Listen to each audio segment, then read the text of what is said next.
বারাসাত পৌরসভার সমস্ত কাউন্সিলরদের শোকজ নোটিশ পাঠালেন পৌরসভার এক্সিকিউটিভ অফিসার। মূলত কয়েকদিন আগে বারাসাত পৌরসভার চেয়ারম্যান সহ একাধিক কাউন্সিলর পদত্যাগ করেছেন।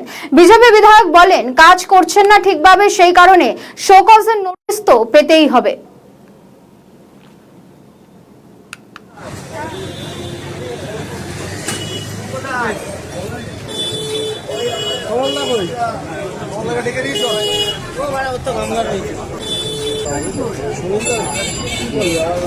কি বললো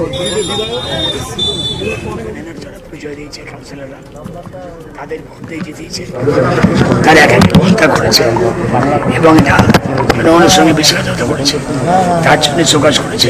তারা ইলেকটেড দায়িত্ব নিয়েছে পৌরসভা চালানো, কাজের বইতে এবং প্রবল চাপে মানুষের ক্ষোভ বিক্ষোভের জন্য তারা পালিয়ে গেছে। এই দুর্ভাগ্যজনক, সেই জন্যে সকাজ হয়েছে।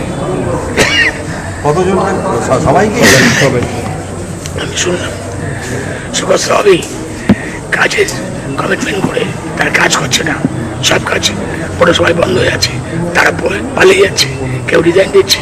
কি হচ্ছে? তারা কমিটেড, জনগণের কাছে কমিটেড, তারা যে কাজ করবে, পরিষেবা দেবে, সেইখান থেকে তারা বিমুখ হচ্ছে। অত্যন্ত দুর্ভাগ্যজনক দলের কাছে, কাউন্সিলরদের কাছে।